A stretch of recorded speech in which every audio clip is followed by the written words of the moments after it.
automatically adjusted by 30%. It is reactive, just like the nervous system in your body, automatic. No reason to vote for it, no reason to debate it in Congress. It's automatic because it's self-evident.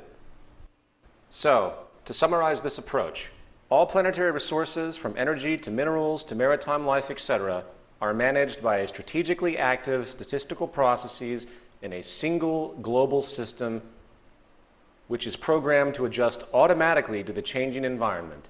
That's it. Correct me if I'm wrong, but I'm afraid there is no other way to achieve peak efficiency of our resource usage. It is a technical process. It's also very, very simple when you think about it, even though the specifics of implementation would seem complex for most of us who are untrained in systems engineering. Okay, so we have a global resource management monitoring system now, utilizing programming and feedback to maintain what we call dynamic equilibrium and peak efficiency. So, how does this same logical systems approach to management apply in regard to seemingly more complex mediums of social operation, such as the production of tangible goods for everyday human consumption? Well, we have a clear picture of our pool of useful resources, so the question then becomes, what do people need? This is actually quite an elusive question. On one side of the spectrum, you have the immutable necessities of life, such as food, clean air, water, and the like, while at the other extreme, we broach issues of vanity, material tools, leisure goods, and other issues which basically vary from region to region, culture to culture, and generation to generation. This latter part regarding value-based needs will be addressed somewhat later. But for now, we're going to focus on the former, the basic necessities of life for all of us. Food and water. Naturally consumable water supplies, or fresh water, would be sourced as part of our initial global survey and regulated and monitored as we discussed. When it comes to food, the first to consider is agriculture and then hence arable land. So we survey and locate all available arable land on the planet. Then we establish consumption statistics based on the population's usage. Now, obviously analysis would become much more complex than what I'm denoting here because there are many things to consider, such as the growth propensity for certain crops, the methods used for cultivation, the need to counter negative retroactions, and many other fine points. However, once again, each one of these issues can be isolated, recognized, and quantified to one degree or another systematically. I want to continue to address the process. That's the most important point. Now, to extend this point, the conventions used for cultivation and preservation of food and water right now only takes us so far. This is an area where technology becomes critical in light of our growing population. In society today, food and water scarcity is massive in developing nations. Here is a projection done by the IRRC regarding water scarcity by 2025. In turn, as of now, 1 billion people are starving on this planet, according to the United Nations. It's probably a lot more than that, considering how the United Nations tends to whitewash such issues if you pay attention, but nevertheless, it's still insane. And anyone who is paying attention knows that the problems of food scarcity and water scarcity is 100% economic. The technical resolution of the problem can happen with the mere application of existing methods, namely desalination and hydroponic agriculture. Technological advancements such as desalination processes can make fresh water both from seawater and even brackish water sources, using reverse osmosis along with other developing methods. This is yet another example of how technology is just as much a part of resource management as resources themselves. The idea that usable water is scarce is only true in relationship to the limited methods we are currently using, compounded, of course, by the economic nonsense we have already mentioned. The same goes for hydroponics, which is a method of growing plants using mineral nutrient solutions in water without soil. In fact, we could theoretically grow food in the middle of the Sahara Desert with proper irrigation by simply tapping down to the water table. I believe it's about half a mile to a mile down. It might sound like a long way, but again, many things that seem extreme to us today become commonplace through time.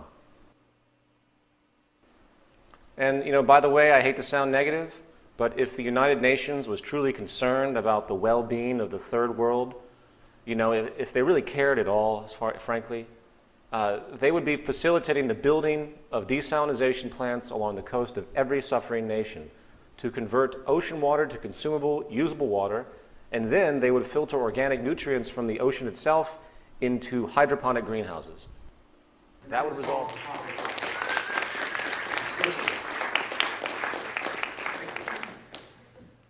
The bottom line is that food, air, and water are only as scarce as we decide they are.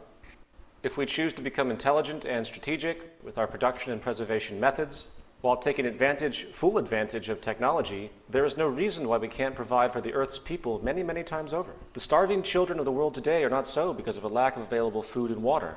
It is their lack of purchasing power, the failure of their economies, not true scarcity, which causes the needless deaths of millions a year. In the world today, one person dies of hunger every second because of poverty. Okay, back to our original exercise. These technological advances I have just spoken of, along with many others, would be coupled in with traditional methods and thus monitored and regulated in our systems approach as we have already expressed. The point is that new efficiency-increasing technologies would be quickly incorporated into the system based on qualifiers. Now, you will notice once again that choice becomes self-evident. As long as the integrity of our methods of evaluation, which is the scientific method, is strictly followed, coupled with the goal of maximum efficiency and sustainability, the process of societal construction and organization becomes almost entirely self-evident. We are arriving at decisions based on this simple goal of maximizing efficiency in whatever way we can.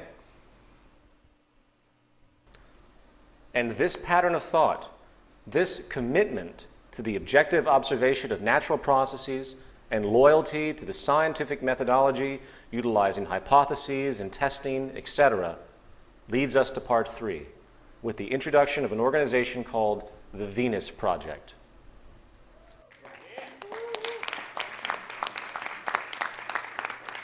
Everything that we have just talked about are the basic attributes of a social design called a resource-based economy. This term was coined by industrial designer and social engineer Jacques Fresco, who is the director of the Venus Project, which he runs with his associate Roxanne Meadows out of Venus, Florida. Mr. Fresco has been focusing on the concept of sustainability and culture for the past 70 years. He is 93 years old now. This is all he has ever done. And the majority of things you're seeing in this presentation come from his worldview. The Venus Project recognizes that the Earth is indeed abundant with resources, and that our outdated methods of rationing resources through monetary control are no longer relevant, and in fact very counterproductive to the efficiency of society and hence our survival. The monetary system was created thousands of years ago during periods of great scarcity and has no legitimate relationship to our true capacity to produce goods and services on this planet in this day and age. We know now that with a unified systems approach to global management, as we have just described, that the human species will be able to express its full potential. In fact, I will say explicitly that that is the only way you could ever maximize the efficiency of the planet and hence our usage of it, is a global systems approach. Modern developments in science and technology, as we have just discussed, can now allow for this approach to become a reality. To summarize a resource-based economy, first, it utilizes existing resources rather than commerce. All goods and services are available without the use of currency, credit, no barter, no debt, no servitude. The aim of this new social design is to not only free humanity from the repetitive, mundane, and arbitrary occupational roles, many of which hold no true relevance for social development, but also encourage a new incentive system that is focused on self-fulfillment, symbiotic awareness, education, social awareness, and creativity, as opposed to the contrived, shallow, self-centered, corruption-generating goals of wealth, property, and power, which are not only dominant today, but abhorrently actually praised by the population. The great realization of this concept is that through the intelligent management of the Earth's resources,